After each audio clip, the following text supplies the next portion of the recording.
छत्तीसगढ़ी गाने देखने के लिए हमारे YouTube चैनल को सब्सक्राइब करें और नए अपडेट्स जानने के लिए बेल आइकन के बटन को क्लिक करें।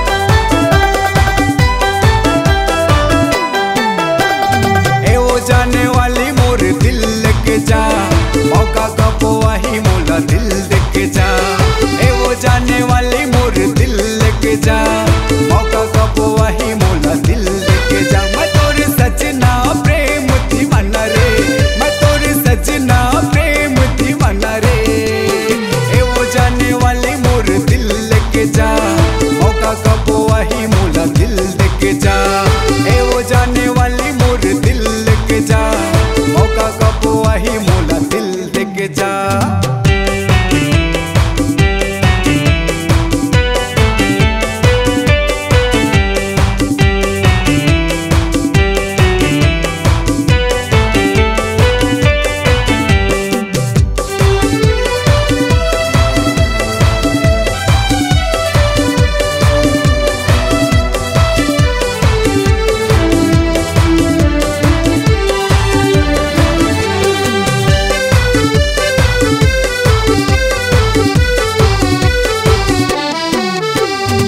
जबले देखो तो लपामगढ़ पचरिया मा पहली नजर मा समाए, गोरी बदन तोर लचक कमलिया हास के मोला फसाए।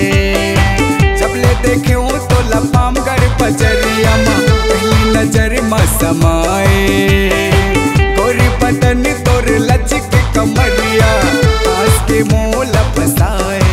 मैं तोर सजना प्रेम दीवाना रे, मैं तोर सजना प्रेम दीवाना रे, ए वो जाने वाली मोर दिल लेके जा, मौका कबो वही मोला दिल लेके जा, ए वो जाने वाली मोर दिल लेके जा, मौका कबो वही मोला दिल लेके जा।